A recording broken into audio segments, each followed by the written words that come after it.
Amigos de la Agencia Católica de Noticias, ¿qué tal? Estamos aquí con un diplomático excepcional, mexicano excepcional, el nuncio Javier Herrera Corona de Autlán, de Jalisco, y recientemente designado por el Santo Padre Francisco en febrero pasado para ser elevado a la dignidad arzobispal y sobre todo también a ocupar el cargo de nuncio apostólico en África, concretamente en la República del Congo y Gabón.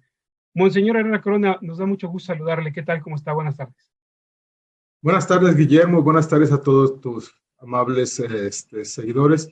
Estoy contento de estar aquí con ustedes en esta tarde. Gracias por las palabras que me has dirigido, que han sido muy, pues, más de lo que me merezco, pero de verdad, gracias.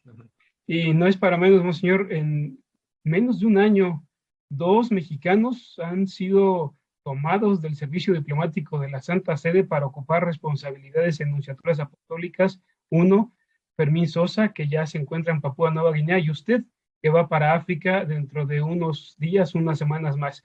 Primero quisiéramos conocer, Monseñor, un aspecto importante, creo, para nuestro auditorio. ¿Cómo fue que Monseñor Javier Herrera fue impulsado al servicio diplomático de la Santa Sede? ¿Quién lo promovió? ¿Quién le dio este particular encomienda para formarse en la Academia de Diplomacia de la Santa Sede? Bueno, el Servicio Exterior Vaticano es muy particular, ¿verdad? Ya de hecho, pues hablar de Servicio Exterior Vaticano para muchas personas puede resultarles extraño.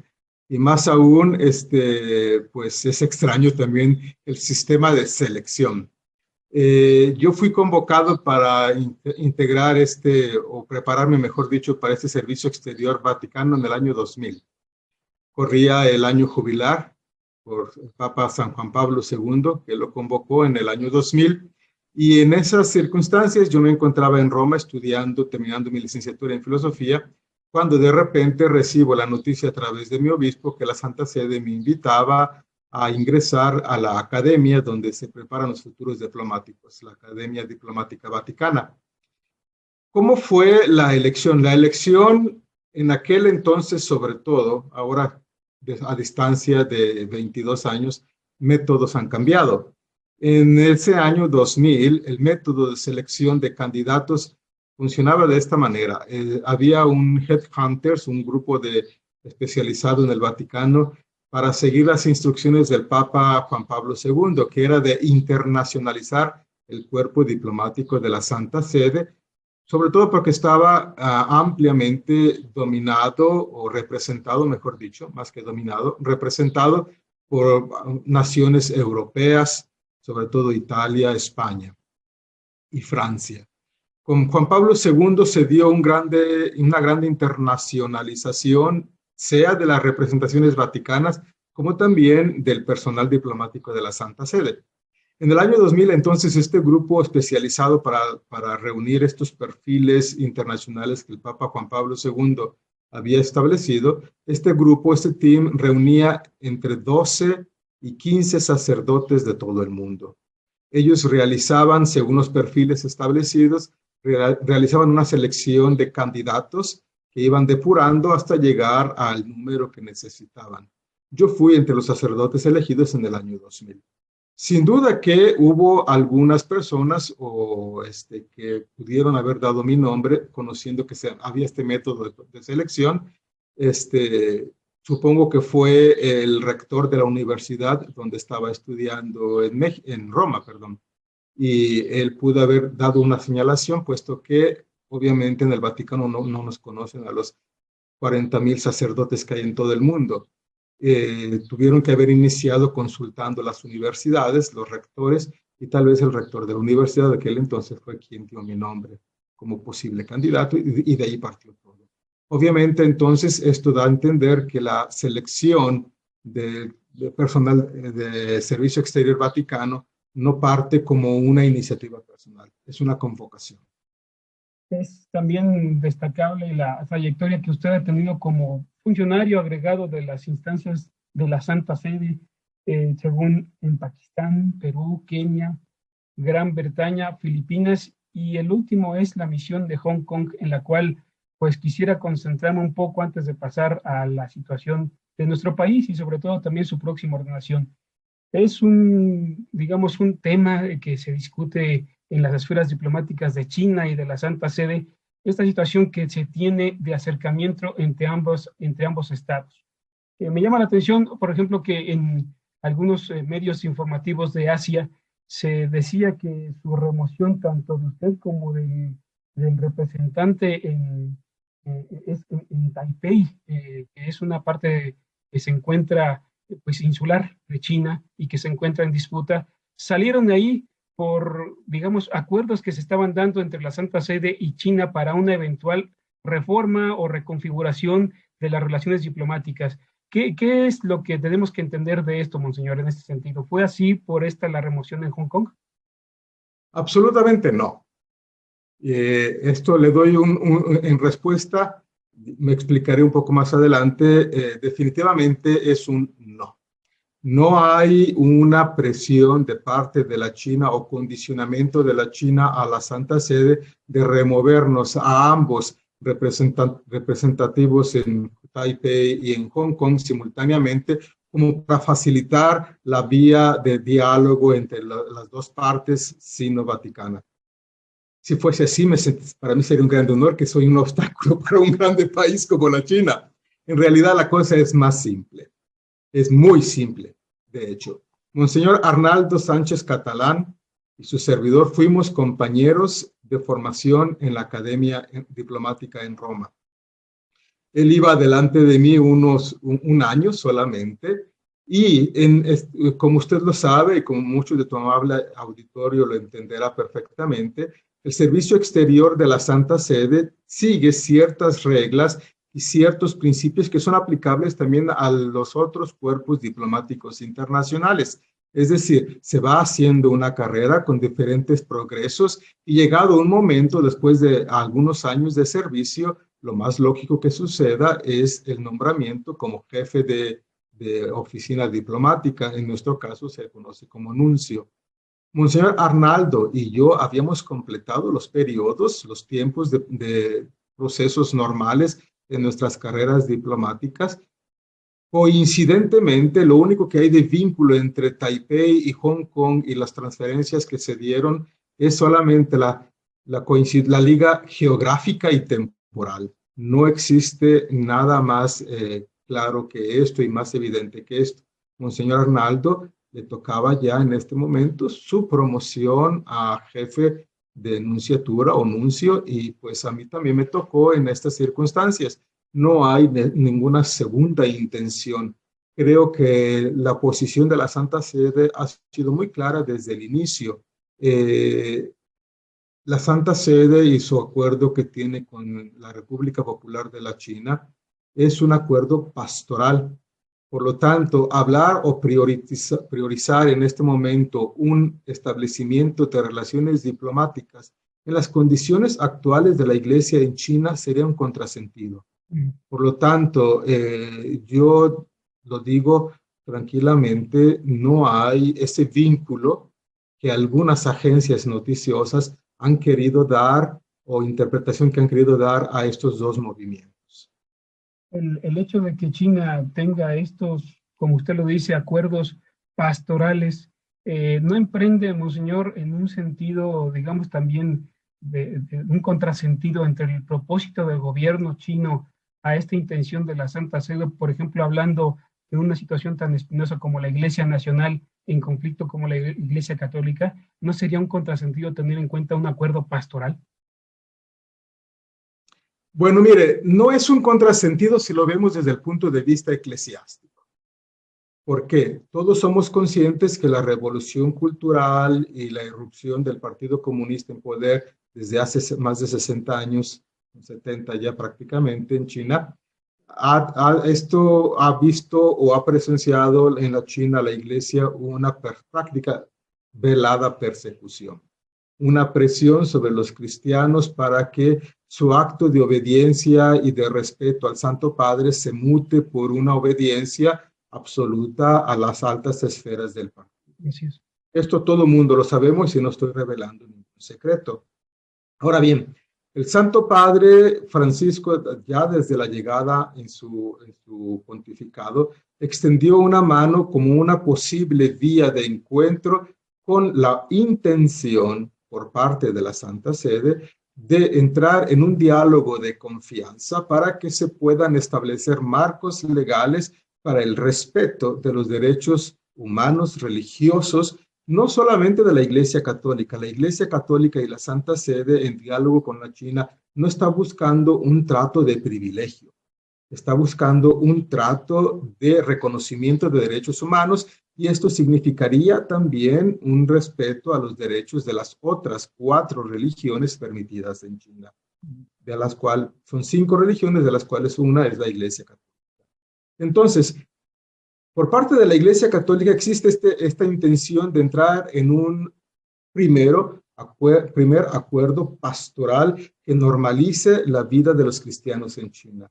Ahora, si nosotros la vemos desde la otra perspectiva, es decir, desde el gobierno de la República Popular China, ya el momento en el cual el gobierno establece quién es la jurisdicción para el diálogo con la Santa Sede, pues no lo pone o no lo encomienda a el organismo encargado de las religiones en China, sino que se la da al Ministerio de Asuntos Exteriores. La Iglesia Católica busca un acuerdo pastoral, pero el gobierno de la China establece como interlocutor el Ministerio de Asuntos Exteriores. Por lo tanto, aquí ya viene un primer, digámoslo, elemento de dificultad de combinación. ¿Por qué? Porque el Ministerio de Asuntos Exteriores habla neta y puramente de política. Gracias. Por lo tanto, estamos como queriendo embonar un proyecto pastoral con un proyecto político, pero la politización, quiero que quede bien claro, viene de la contraparte. ¿Sí? Entonces, contraproducente, no, ¿por qué? Porque cualquier paso que se dé, cualquier acuerdo que se logre, pues esperamos y confiamos, el Santo Padre lo ha dicho, que se empiece a crecer y a extender puentes. Por lo tanto, el acuerdo podría ser criticado de muchas maneras. El Santo Padre, pero sobre todo el Cardenal Parolin, al inicio han dicho, no es el acuerdo ideal. Es un acuerdo, primer acuerdo, como una piedra de despegue, y así se esperaría. Ahora, sin propósito de abundar esto que podría llevarnos toda una entrevista en esta situación de las relaciones sino-mexicano, sino-Santa Sede, perdón, y sobre todo para que los mexicanos así lo conozcamos, hablando de este diálogo entre las dos entidades, la Santa Sede y China, ¿en qué punto estamos? ¿Estamos teniendo sí ya un acercamiento o qué hay que vencer para tener un acercamiento y virtualmente el Santo Padre puede estar en China? Yo pienso que una eventual visita, comienzo a responderle con lo último, que es lo más fácil. Una eventual visita del Papa a la China no es conveniente en este momento. No hay los tiempos, no están las circunstancias. Los tiempos porque el diálogo, pues usted lo sabe, se reinicia, porque no podemos decir que este diálogo o este acuerdo que hay en este momento sea un logro de Papa Francisco. Sería traicionar a la memoria de los papas anteriores. Tanto Juan Pablo II como Papa Benedicto tuvieron siempre la disponibilidad al diálogo, que no se había dado con los frutos que se tienen hasta este momento, es otra circunstancia. Bien, ahora, los tiempos no son maduros aún todavía. ¿Por qué? Porque una eventual visita del Papa en este momento pondría aún más de manifiesto los contrastes que ya desde el inicio han venido siendo mencionados por personas que dudan de la efectividad y de la oportunidad de este acuerdo. Como usted sabe, creo que dentro de la Iglesia Católica y el precio que ha tenido que pagar el Santo Padre hasta este momento es encontrar una oposición dentro de la Iglesia a estos acuerdos. Aún así, el Papa ha continuado adelante porque sigue teniendo la esperanza. Somos gente de fe y de esperanza. Si termina nuestra fe y nuestra esperanza, pues mejor cerramos y nos vamos. Entonces, no creo que sea el momento adecuado en este momento una eventual visita del Papa. ¿Por qué? Porque metería todavía más en evidencia estos contrastes que no se han logrado superar. A distancia ya casi de 4 años de la firma de un acuerdo, todavía hay elementos difíciles de pulir y de purificar, como para decir, ahora sí que venga el pan. Ahora, esta es la respuesta más fácil a su pregunta elaborada en dos partes. La primera parte, donde habla usted a qué punto nos encontramos. Bueno, de nuevo nos encontramos con, digámoslo así, con dos interpretaciones. Por un lado, está la interpretación de la Santa Sede. La Santa Sede se muestra en cierta manera optimista, diciendo, bueno, por primera vez hemos logrado que la China entre en un acuerdo. ¿Sí? Había habido tentativas, no se habían dado. Ahora la China ha entrado en un acuerdo. Un acuerdo que pretende resolver una cuestión fundamental, porque el acuerdo es monotemático. Solo se ha discutido un elemento, que es la elección de los obispos. Por lo tanto, la Santa Sede expresa confianza y expectativa a un diálogo más fructífero, a un diálogo que pueda extenderse a otros sectores y campos, tratando de encontrar lo que dijimos anteriormente, una normalización legal de la vida cristiana, de la vida de cualquier otra religión también en China. Por el otro lado, porque siempre hablar de la relación China-Vaticano, siempre encontramos dos puntos, ¿no? Que es difícil combinarlos.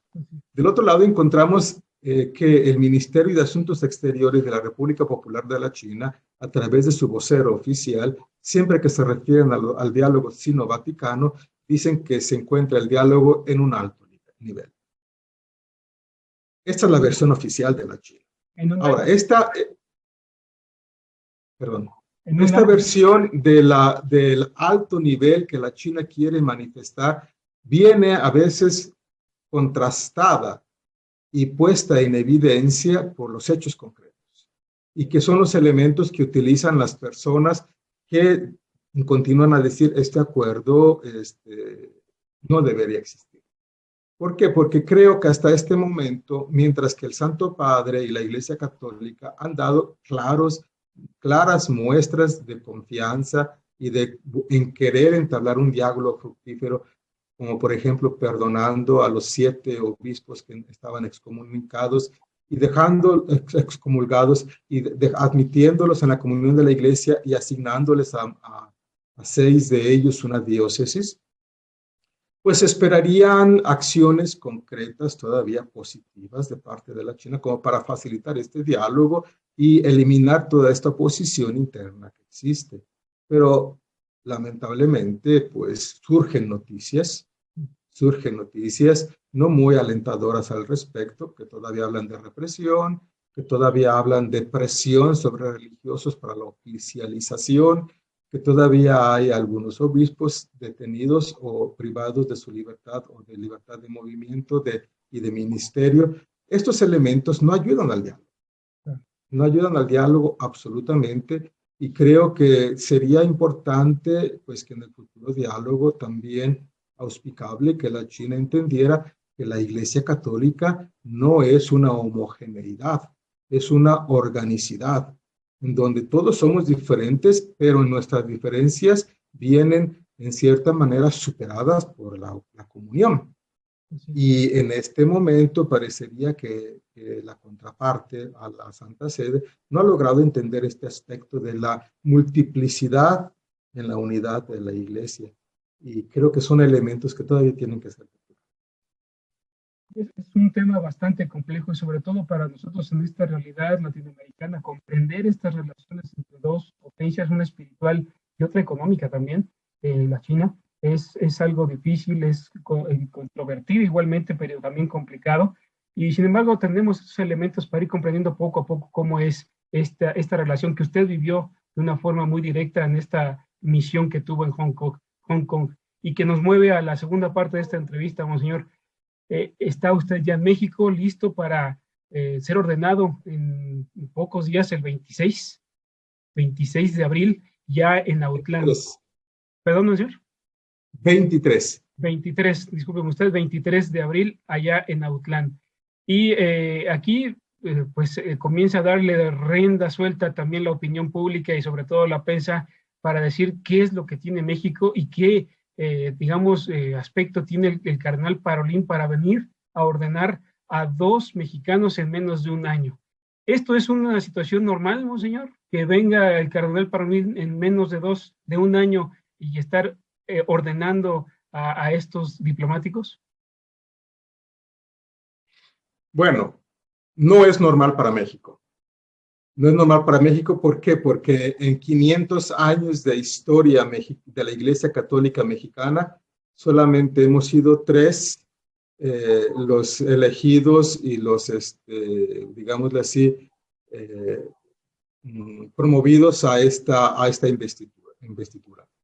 En 500 años, para la Iglesia Mexicana, solamente contar con 3 nuncios mexicanos, creo que hemos sido poco representados en el contexto general de la Iglesia Católica, ya que solamente México pues representa aproximadamente un 12-13% del número de católicos global, ¿sí? Un 10% si quiere para que cerremos números, ¿no?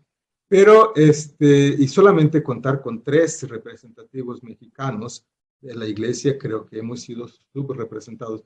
No depende de la Santa Sede, quiero decirlo esto de entrada, porque nosotros como mexicanos tenemos un tipo somático caracterial que nos hace mucho añorar nuestra propia tierra y no estar tan lejos. Entonces, a veces esto también nos juega en contra.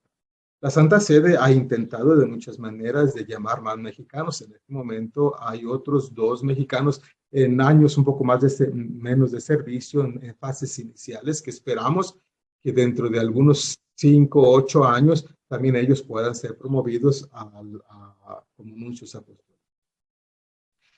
Entonces, ¿es extraordinario para México? Sí, pero no en el jergo, es decir, no en esta misión. ¿Por qué? Todo aquel que ha estado representante o que ha estado al servicio como miembro del Servicio Exterior Vaticano, llegado el momento de su promoción a la nunciatura, como nuncio apostólico, mejor dicho, generalmente y hasta hace muchos años eran prácticamente todos ordenados en Roma por él. Se procuraba hacer 2 o 3 tandas al año y se ordenaban en grupo en Roma. Después, esta práctica fue cambiando ya con el Papa Benedicto, los últimos años del Papa Juan Pablo II, que se encontraba ya impedido en su salud. Entonces se dio la posibilidad de que los neoelectos nuncios pudiesen ser ordenados, si lo querían, en sus países de origen, con la facilidad de que el secretario de Estado, en representación del Papa, se hiciera presente para consagrarlo. Por lo tanto, que el cardenal Parolín venga a México, para mí es un gran honor y para nuestra iglesia mexicana supongo que lo es, pero representa prácticamente una norma práctica en estos casos.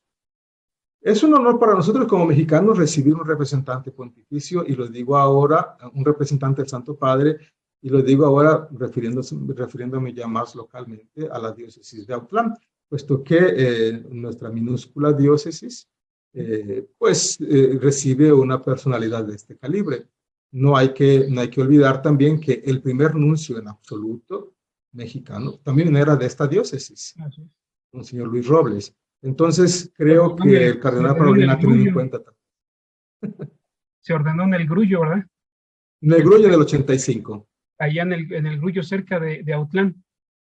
A 17 kilómetros de Autlán. Es la segunda ciudad más grande después de Autlán en esta diócesis. El hecho también que llama la atención es que nos encontramos en una, digamos, peculiar situación de las relaciones diplomáticas entre México y la Santa Sede, puesto que se conmemoran este aniversario de los 30 años de relaciones diplomáticas entre la Santa Sede y México, y viene el cardenal Parolín en este aspecto peculiar. En su punto de vista, monseñor, ¿cómo cataloga este estado de relaciones entre la Santa Sede y México, desde este aspecto del reconocimiento jurídico de las iglesias a nuestros días? ¿Qué se ha avanzado? ¿Qué necesitamos? ¿Y qué hay que transformar en este sentido? Mire, yo en esto le voy a responder muy generalmente, porque yo tengo ya 24 años que estoy fuera de México. Solamente vengo y para periodos de vacaciones Sí. y sigo en las noticias lo que creo que todos tus amables espectadores o nos están siguiendo lo pueden también ellos leer. Yo creo que las relaciones entre México y la Santa Sede se esperaría, uno siendo un país católico como lo es México, de tradición católica y con los grandes porcentajes de católicos que tiene México, se esperaría una relación todavía más alta. Creo que, y lo dije también refiriéndome al diálogo que se tiene en este momento con China, la Santa Sede en ninguna circunstancia busca situaciones de privilegio. Creo que hemos superado ya esas etapas en donde se buscaban o se querían privilegios. Lo que se busca ahora es encontrar un diálogo de mutuo respeto. ¿Por qué? Porque al final de cuentas, la Iglesia Católica Mexicana y el gobierno de México están consagrados para servir al pueblo de México, para servir a los mexicanos. Y si hay una relación de buena colaboración, de respeto y también pues de reconocimiento de jurisdicciones, toda esta simbiosis positiva redundará en una mejor propuesta para el pueblo de México. Si por el contrario nos metemos en discusiones, como lamentablemente hemos presenciado todos últimamente, en circunstancias un poco controvertidas, en donde la lectura simple es una intención de coerción, de coerción, creo que esto no ayuda, no ayuda. Creo que México y espero que hayamos aprendido la lección del siglo pasado, en donde la fe pues no es y no debe ser vista como un enemigo de la nación. Los mexicanos aman su patria, los mexicanos católicos aman su patria también. Pero el atacar principios, verdades, estructuras, jerarquías, pues solamente nos mete en un estado de confrontación del cual el peor o el más afectado, pues es el pueblo de México. Creo que en este momento México nos encontramos en una etapa donde se trata de sumar, no restar. Y en nuestro país se necesita mucho de eso. En este sentido, hablando de estos conflictos, ¿usted se refiere, digámoslo así, al hecho de tener legislaciones que atenten contra la vida o bien la promoción de temas tan controvertidos como la unión del reconocimiento de las uniones homosexuales? ¿Estos temas morales son los que causan conflicto, monseñor? Hay algo más también, ¿no? Porque ha habido algunos eclesiásticos a los cuales se les ha querido callar porque han hecho un llamado al pueblo católico a madurar en sus elecciones y nosotros no queremos imponer ningún partido porque creo que como Iglesia Católica entendemos que la decisión del rumbo político de un país depende solo y exclusivamente de los ciudadanos y los ciudadanos que votan. Ahora, hablando de los elementos morales, tenemos que darnos cuenta que vivimos en una sociedad pluralista también. Por lo tanto, hablar del reconocimiento de la unión de personas del mismo sexo es una cuestión que merece ser tratada también desde el fuero civil. Pero una homologación con las estructuras y con la estructura de la familia o quererlo homologar al concepto de familia que manejamos en la Iglesia Católica, creo que es lo que ofende. No se trata de un ataque a personas. Ya el Papa Francisco lo ha dicho en alguna ocasión, ¿quién soy yo para juzgarlos? Es Dios quien va a juzgar a cada uno.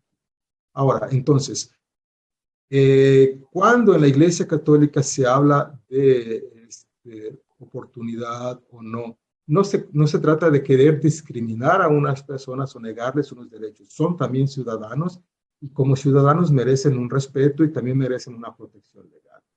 Pero la protección legal de una convivencia de dos personas del mismo sexo no es equiparable con un concepto de familia que ha venido por siglos manifestado como la unión también para asegurar y garantizar no solamente el crecimiento de la iglesia, sino también el crecimiento de la sociedad. Por lo tanto, la convivencia de personas del mismo sexo debe ser regularizada porque deben tener sus derechos, son ciudadanos también ellos.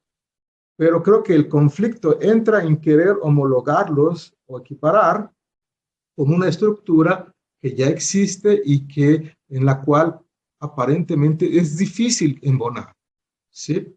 Porque falta allí un elemento fundamental, que es el de la familia. Ahora, ese es un aspecto. Lo que creo que es todavía más fundamental en este momento, es más difícil, es la cuestión del aborto, el derecho a la vida.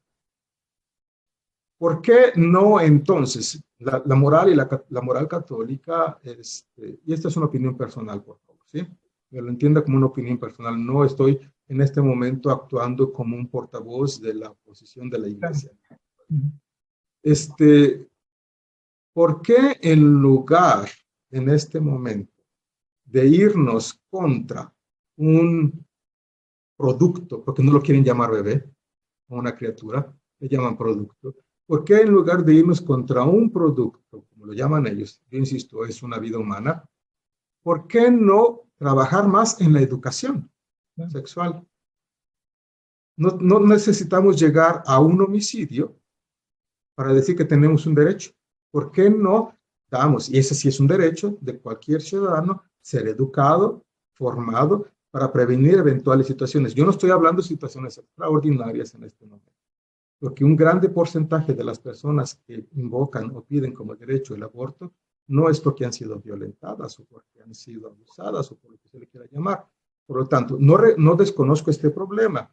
Hay situaciones extraordinarias, pero las situaciones ordinarias, ¿por qué no mejor trabajamos con una mejor campaña de educación, de formación y de prevención? Porque si ya al final de cuentas una persona piensa que puede abortar, pues creo, de mi punto de vista, es mejor utilizar un método para evitar el embarazo que tener que llegar a eliminar a una criatura. ¿Por qué llegar a este extremo? Entonces, tal vez creo que tenemos que trabajar más en educación, desde la Iglesia Católica, en educar a nuestros católicos, a nuestra gente, pero también del Estado ofrecer elementos de formación sexual. Debería ser una formación sexual no sexualizada. Una formación sexual. Aunque en este sentido, digamos, la Iglesia Católica necesitaría tener un trabajo intenso de recomposición de este pensamiento también moral católico, en donde, por ejemplo, la unión sexual es concebida simplemente al matrimonio, y usted aquí habla de un aspecto que, pues sí, causa controversia, utilizar algunos métodos para la prevención del embarazo, que debería generar una situación distinta al concebir la moral católica. Sería un punto de vista pues, bastante revolucionario, digámoslo así. Sí es revolucionario, pero creo que de dos males, sí,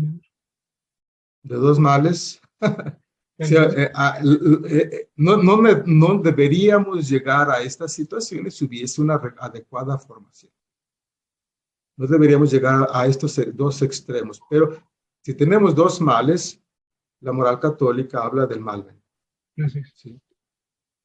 Ahora, monseñor, hablando del aspecto de la realidad mexicana, estamos en una situación dificilísima y también políticamente hablando controvertida, en punto de ebullición con reformas, renovaciones políticas, de revocación de mandato, etcétera, etcétera. No quiero entrar en este sentido para no, digamos así, influir en una neutralidad que debe guardar el diplomático en este sentido. Pero sí me gustaría escuchar su palabra, su opinión como pastor, como sacerdote. México está desgastado en su religión, México está desgastado en su fe. Vemos con muy unas circunstancias de alerta, nuestros jóvenes están inclinándose hacia vías más fáciles como el delito, entrar a los grupos del crimen organizado. Y usted hace unos días en una entrevista, pues no ocultó su pesar por este derramamiento de sangre que vive el país. Señor Nuncio, el estado de la fe en estos momentos en México está hacia una descristianización. Ya no hay punto de regreso para volver a ese México de valores cristianos. ¿Qué opina usted? Si usted me permite, yo diría que no es una descristianización. Es simplemente un movimiento a veces desesperado y de sobrevivencia de muchas personas. La descristianización es un proceso que se da en condiciones meditadas, queridas y opciones. Lamentablemente, en muchos mexicanos en este momento, la sobrevivencia no es una opción, es una necesidad. Estamos viviendo un país desgastado, en donde se invierten cantidades de dinero del erario público para sostener alguna ideología o para sostener unos movimientos políticos que, al final de cuentas, las suertes ya están echadas, ya ellos saben qué van a hacer y qué van a decidir. Entonces, estas pantallas que hemos hecho en México solamente están desgastando, dividiendo y polarizando una sociedad. Creo que independientemente del partido que está en el poder en este momento, creo que México estamos entrando en una fase de teatro. Usted sabe, el teatro el teatro griego se mete una máscara, pero esconde detrás un carácter, un personaje. Y estamos entrando en México en una etapa de querer poner imagen de una democracia, de un Estado que camina, de un Estado que hace leyes, pero démonos la máscara y vamos a ver tantísimos millones de gente que están queriendo sobrevivir en un país que aman, pero que se está desgastando. Los jóvenes o las personas que se van toman el camino equivocado de un dinero fácil, es porque hemos impuesto modelos sociales y culturales que para poder cumplirlos tienen que buscarse esos recursos. Así es. Si usted, y yo no quiero ofender a nadie con esto, pero si usted mira modelos de sociedades en donde se ha tratado de dar oportunidades iguales a todo el mundo, la seguridad y los índices de violencia bajan inmediatamente. Los índices de violencia, yo no digo que no haya personas de mala vida en sociedades desarrolladas, no. Pero aquí, en muchos casos, es una movida desesperada de algunas personas. Creo que en lugar de dedicarnos como nación a querer dar una imagen, la imagen hay que construirla desde abajo, porque las apariencias pueden caerse, el telón se puede romper en cualquier momento. Entonces, creo que tenemos que aprender una lección en este momento, no entrar en desgastes políticos y polarizaciones, porque al final de cuentas, como sucede, lo dije anteriormente, en este tipo de contrastes y de confrontaciones, el primer afectado es el ciudadano de aquí. Entonces creo que en este momento, en lugar de ponernos a pelear que si se hace una revocación o no, que si se vota un sí o un no, que si se va a acatar o no la decisión del pueblo, que si el pueblo va a ir a votar o no, porque ya llegó a un nivel de hartazgo, mejor hay que ponernos a construir, y creo que la solución pues es preparar y hacer estructuras. La distribución fácil de dinero tampoco crea nación. Porque ya está el famoso dicho popular ese, ¿no? Si quieres aprender a alguien que sobreviva, pues no le des un pez, enséñalo a pescar. Creo que aquí hemos cambiado el concepto. Estamos dando pescados, no estamos enseñando a pescar. A pescar. Y aquí permítame hacer una pregunta desde los que estamos en casa, en la iglesia. ¿Qué ha fallado en esta estructura pastoral en la Iglesia Católica? Porque también sería justo darnos un reconocimiento, examinarnos a conciencia, en ese sentido también hablando desde la Cuaresma que estamos celebrando y por emprender también el camino hacia la Semana Santa, que nos ha fallado a nosotros como Iglesia Católica y particularmente a la estructura de los obispos, el cuerpo colegial episcopal que vive en México y en este país. ¿Qué nos hace falta en este sentido, Monseñor, para tener en cuenta de quitarnos esta máscara y ver lo que somos?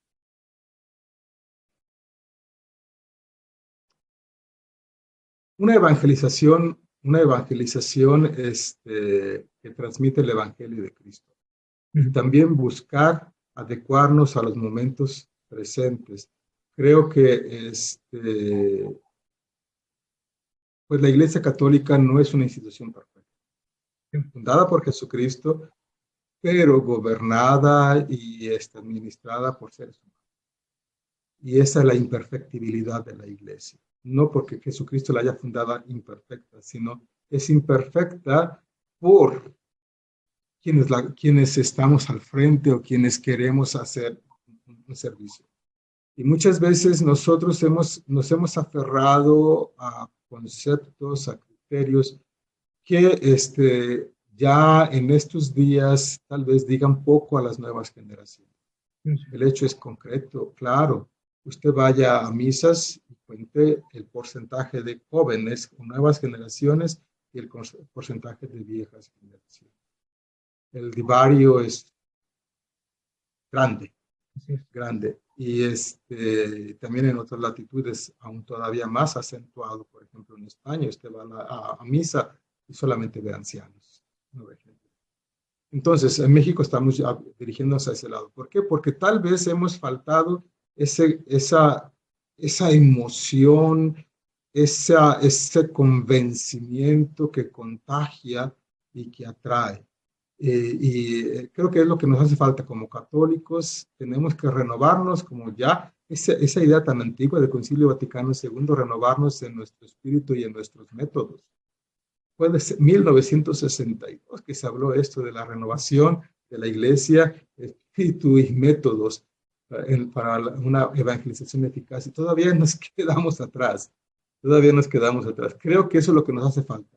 No es un ataque y no debería ser una limitación. No es una limitación personal. Creo que es una limitación colectiva de nuestra Iglesia el querer y el darnos cuenta de que el Evangelio se transmite no desde también, pero no y exclusivamente desde un púlpito, sino también y sobre todo del contacto personal.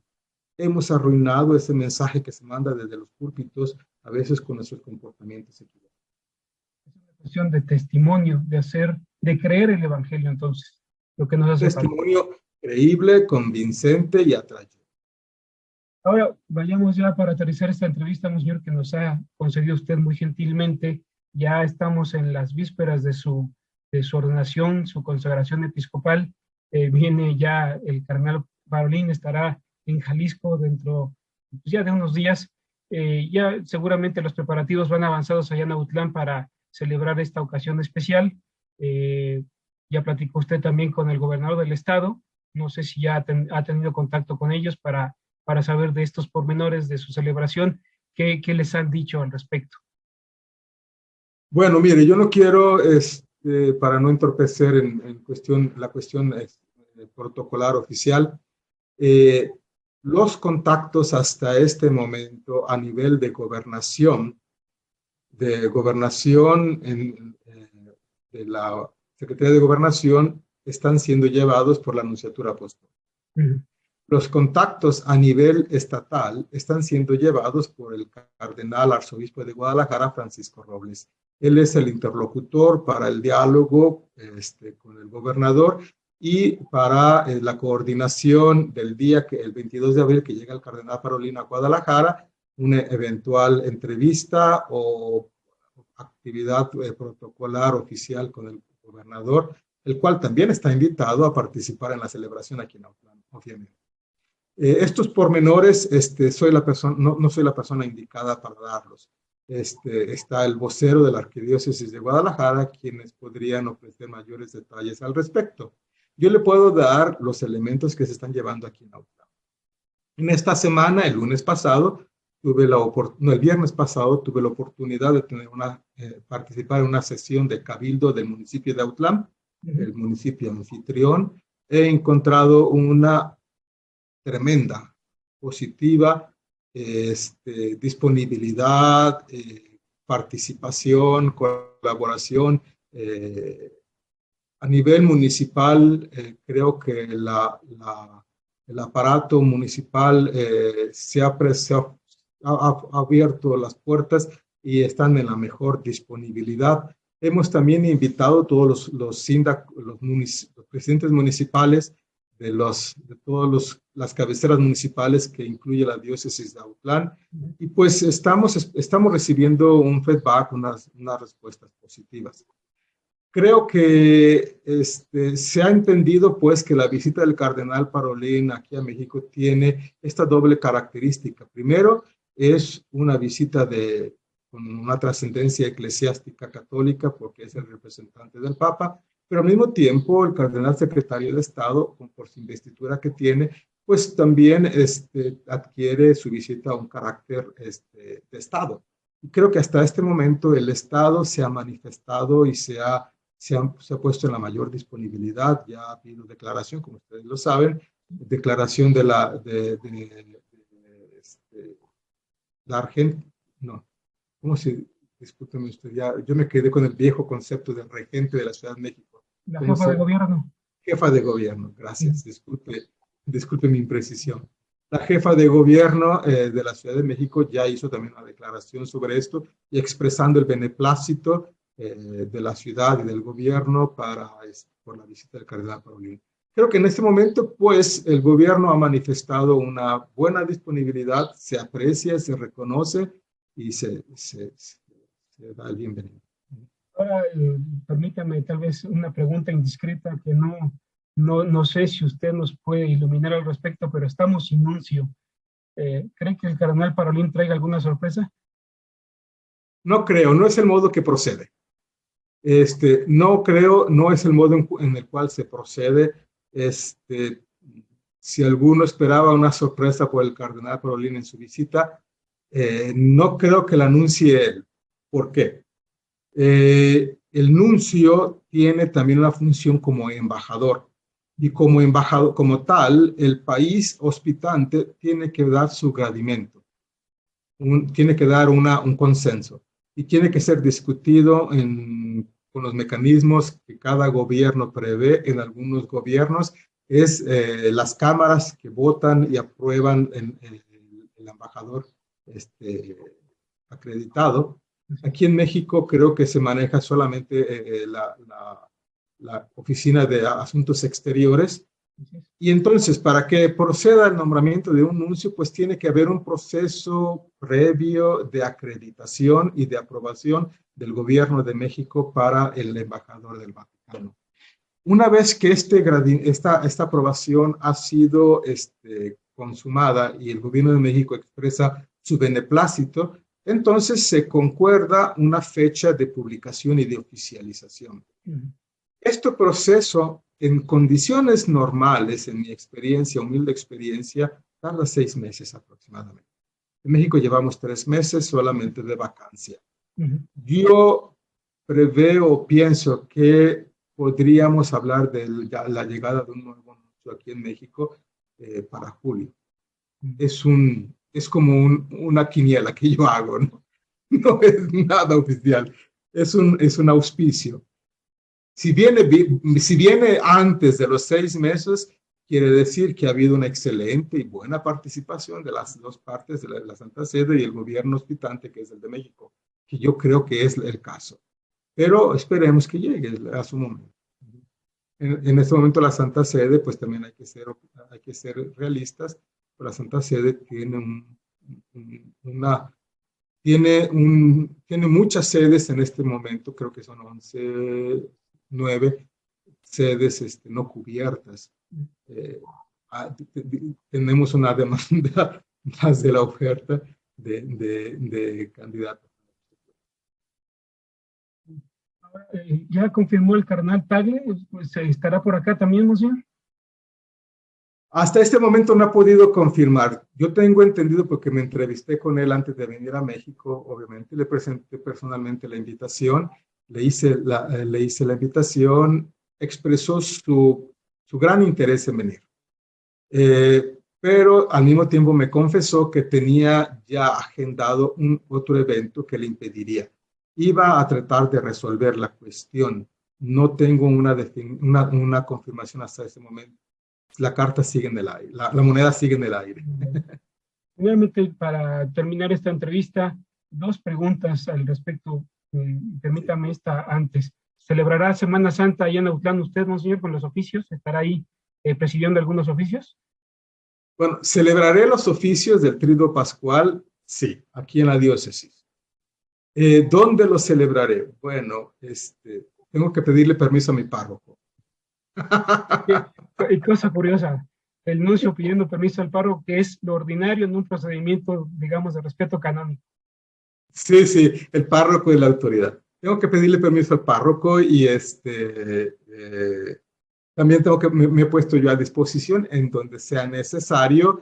Estoy aquí para servir. Ahora, pues hay dos posibilidades. La posibilidad de celebrar los oficios aquí en la parroquia, pero también además está la posibilidad, visto que aquí muy cerca de Autlán hay un pequeño pueblo que se llama Ejutla y en ese lugar hay un convento de madres adoradoras. El párroco de esta parroquia se ha enfermado recientemente estos últimos días y parece ser que le resultará a él imposible poder hacer los oficios sea en la parroquia que en el convento. Por lo tanto, lo más probable es que yo me tenga que desplazar para celebrar en esta parroquia haciendo esta suplencia por la necesidad de salud del párroco. Una vez ordenado, ya consagrado obispo y dado el nombramiento oficial ya del Papa Francisco como nuncio en Gabón y en la República del Congo, ¿cuándo irá para allá, monseñor? ¿Ya tiene ya los planes previstos para llegar a esa representación? Bien, si usted me permite, yo hago una precisación en este momento. Sí. A partir del 5 de febrero pasado que se hizo oficial el anuncio, ya la oficialización de la nómina está hecha. De hecho, ya inicia formalmente el ministerio como nuncio en Gabón y en Congo en el momento en cual yo soy recibido en audiencia por el presidente de la República y le presento las credenciales.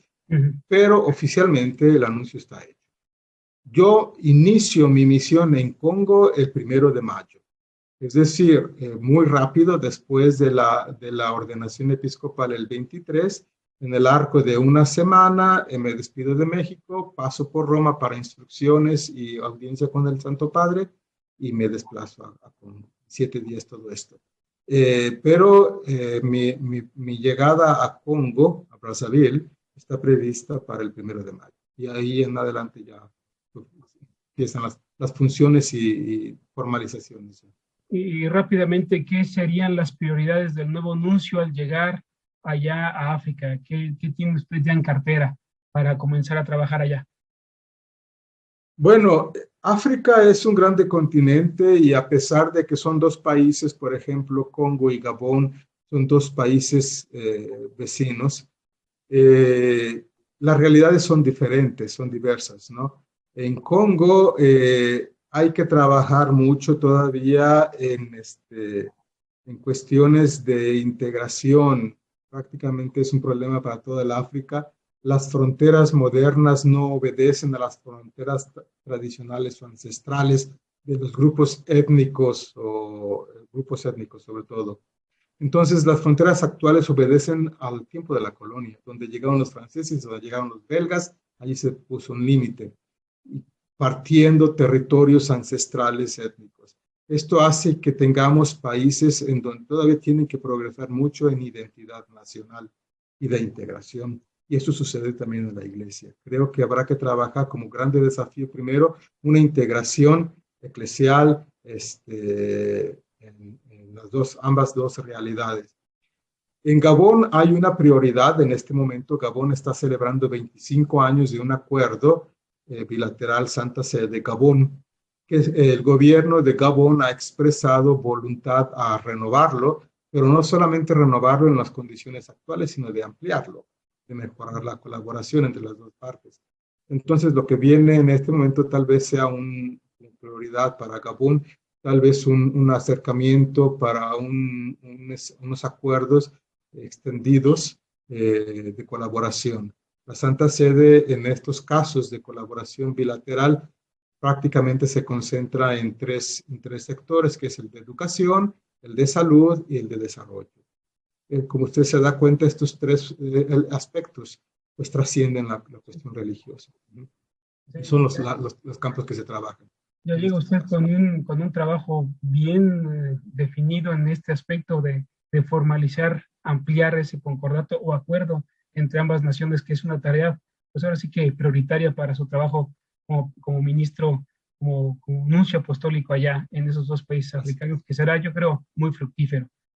Finalmente, monseñor, pues ya estamos en el 23 de abril, nos vemos allá en Autlán, a diferencia de su colega Fermín Sosa, que fue ordenado en junio allá en la península de Yucatán. Hubo limitaciones por la pandemia, no fue una fiesta abierta a todos, pero usted ya anuncia que es una fiesta para todos y allá nos vamos a ver.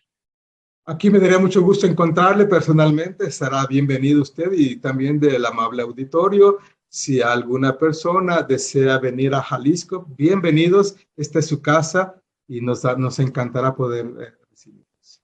¿Algún mensaje para nuestro auditorio? ¿Algún mensaje para nuestro auditorio para cerrar nuestra entrevista, monseñor? Ay, Dios, me encontró Bueno, un mensaje. Bueno, el mensaje es miren, tengo entendido que principalmente quienes siguen este tipo de entrevistas son gente del mundo y de la esfera católica. Decirles que en México lo que estamos viviendo es una situación de desgaste. Dar la sangre, eso vale la pena solo por Jesús, por Cristo. Nuestros mártires mexicanos nos han demostrado esto, nos han enseñado esto. No bañemos más México en sangre. Luchemos y llevemos una cultura de vida.